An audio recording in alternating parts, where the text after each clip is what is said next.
So today I'm going to show you how to make this pattern on the Digitone.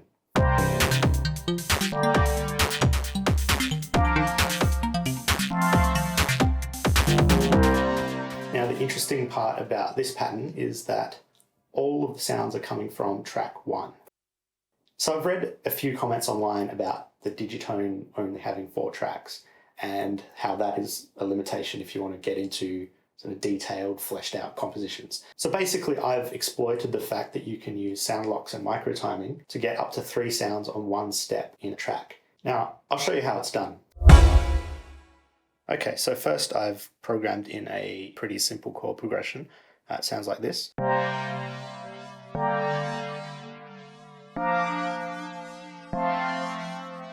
So that's on track 1.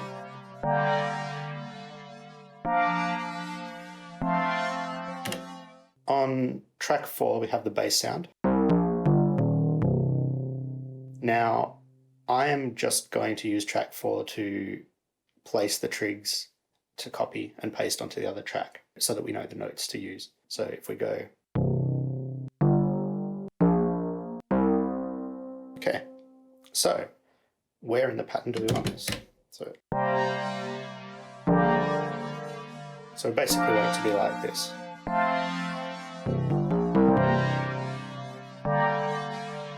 Alright, so let's put the first note in.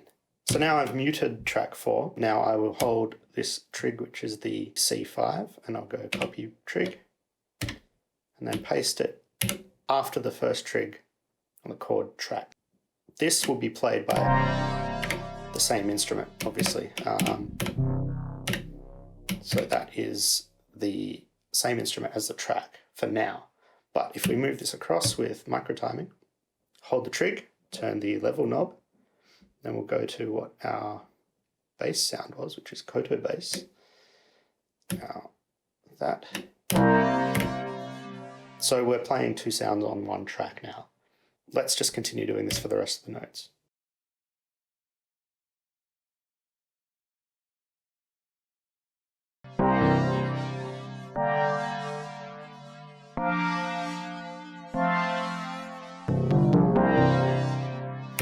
So something interesting to note here is that any polyphony settings you've got in your tracks will be global for each track, so you can't set it for each sound individually. So in the case of this one, they kind of overlap each other with a long release time because it was originally a monophonic synth patch. But copying it across from track 4 to track 1 and using the sound locks means that now it's a polyphonic patch. Probably takes a little bit of getting used to, but you could probably figure it out with release times and using delays and stuff like that. But we'll just use this as an example. So let's keep going on. So this is what our pattern sounds like now.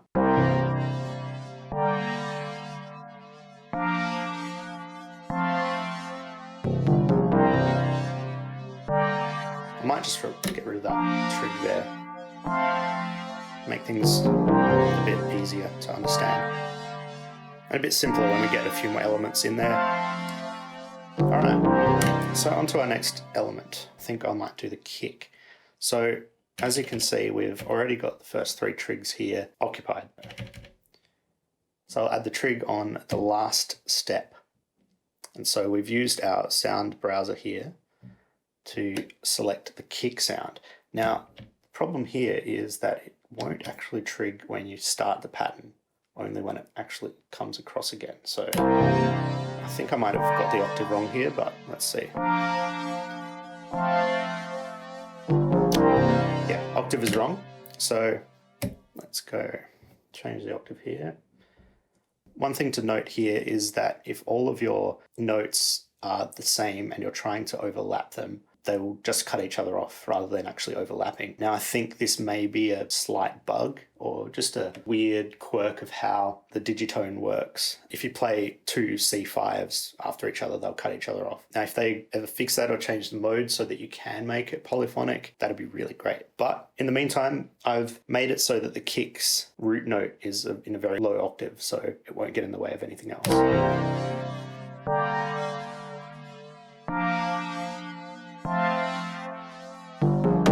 There we go. So as you can hear, it hasn't quite trigged actually. You know what I'm going to do? I'm going to copy that, get rid of it, go back to page 1, paste here, just temporarily. Now I'm going to copy the bass note that we put in earlier. Now I'm going to put that back at the end of the pattern so that it won't necessarily trig at the beginning. But that's an interesting effect anyway, because this is kind of like it needs the previous notes to be understood, I guess. So we'll get rid of that second trig. We'll copy this one, paste it again. Hope this is easy to follow. Then we bring the micro timing back so that it's on the previous step rather than on the next step. So we've got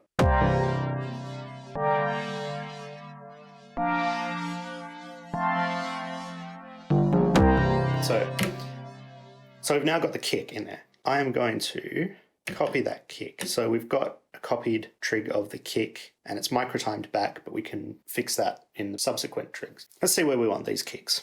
Let's chuck one here.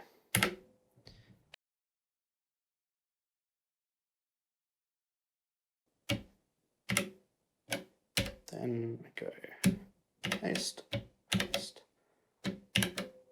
We keep it pretty simple.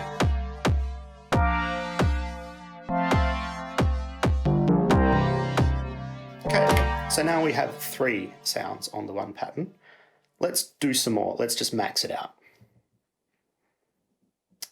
Okay. So now I've got this snare sound.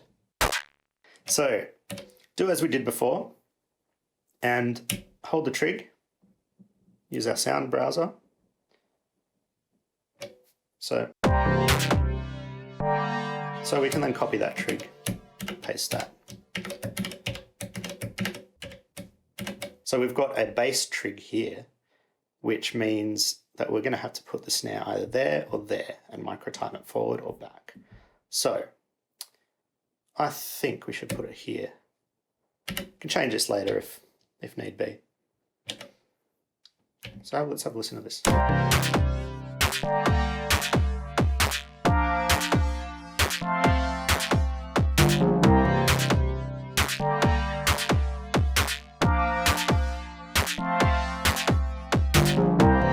And you know what? It's good that we put that trig where we did on the last page, because right here I'm going to put a bass drum.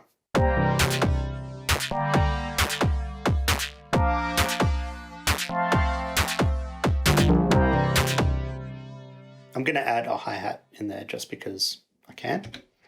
So what I'm going to do is go to sound browser again. I'm just using track 4 again as just to audition the sounds. So I've got this fairly samey kind of hi-hat sound. So I might just use it at this octave, I think. Back to track 1. Use our sound browser, standard hi-hat sound. There we go. So now, wherever you want to put these is fine. So now we can change the length of this as well. I might change that back down to 0 and use instead a long release time. So it makes it more like an open hi-hat. Give it a bit more. So I've copied that hi-hat sound now and we'll just chuck it somewhere, other places in the pattern. So we go. Let's put that forward a bit.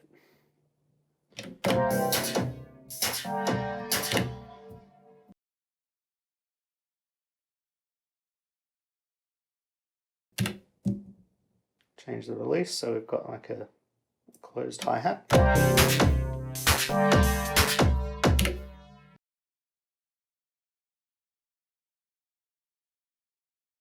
Now just keep in mind that the more busy you make this pattern with just hi-hats, the less you're actually going to be able to fit other stuff in. So we've got a fairly full pattern now.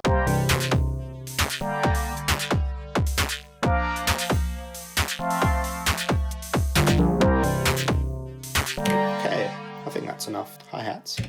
So let's use another sound. So this one's called Kong because it sounds like the Donkey Kong Country underwater ambience music.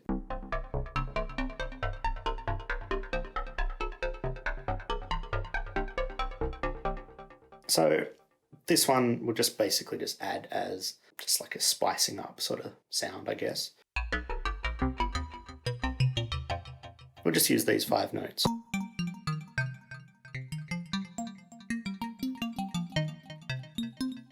Maybe use the high octave as well sometimes, but we'll see. So we'll just add these as we did with the bass line to our temporary track. So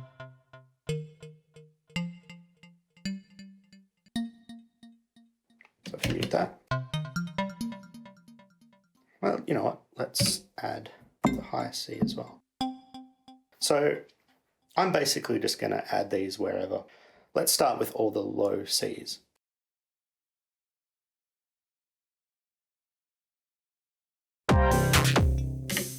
So now, the interesting thing here is because we've got all these other things going on in the pattern, it's quite a low volume sound, so we're going to crank that up a little bit.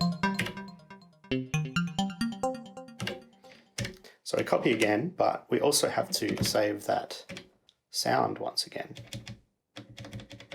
So we've got to go back into our pool, of course, go to Kong, export to here, replace.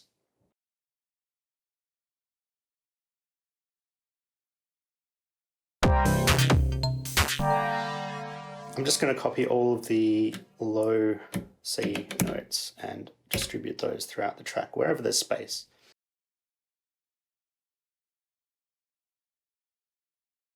Okay, so let's go back to here. Now, copy that. We're probably not going to actually have enough space to fill the entire pattern with variations of notes, but we'll see how we go.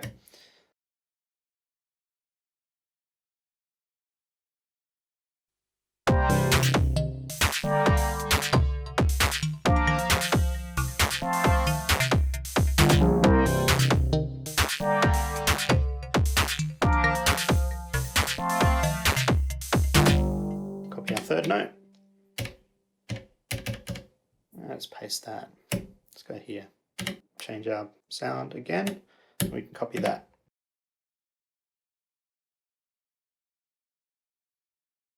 So what we've got here is we've got 3 on the one spot. So I'll actually probably make a chord.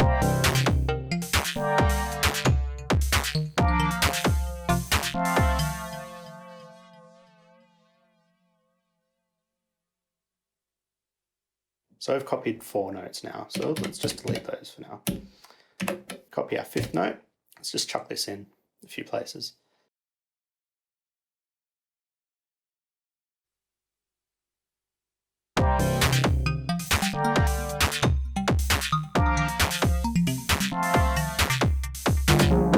Yeah, that's kind of cool, I like that.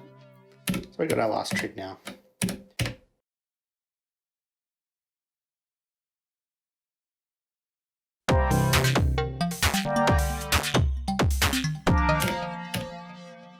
Okay, so we've got some space left in our pattern. I'm just going to max this out because it's a cool exercise and you can then see what happens. We're going to find where there was a hi-hat. So that one's been micro-timed back. Doesn't matter, let's just copy that anyway. Now, let's just change the micro-timing back to be on grid. Then we can use our release time to change that into a closed hi-hat. Just going to add a few closed hi-hats in there. So we've copied that trig as is, so that's no micro timing. We've changed the release through and we've changed the sound to hi-hat standard. So I'm just going to paste that wherever there are any holes in the pattern.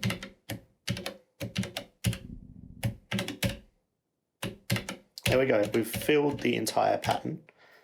So let's hear what that sounds like.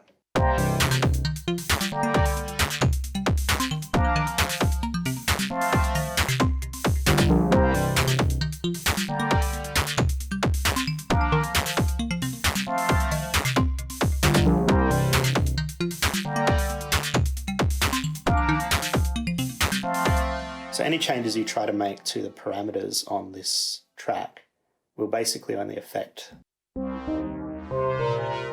the original sound from the track. So what we'll do is, this is a bit of a dry sound, so I'm going to chuck some more reverb on it.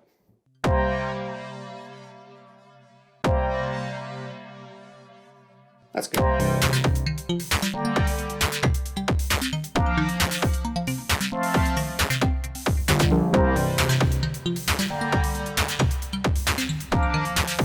So if you want to actually change the sounds on your sound lock tracks, you can still use parameter locks. They will override the sound, which is really great because then you can get sort of a lot of variation in your patterns. Let's just see how that sounds.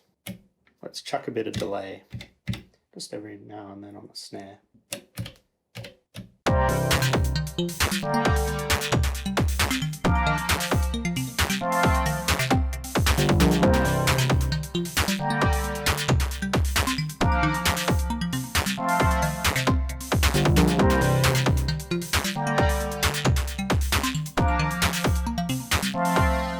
So that's basically how to get the most out of your digitone patterns. I think being able to fit, what was that, 6 or 7 sounds into one pattern is pretty decent. So good work, Elektron, for allowing us to actually do that.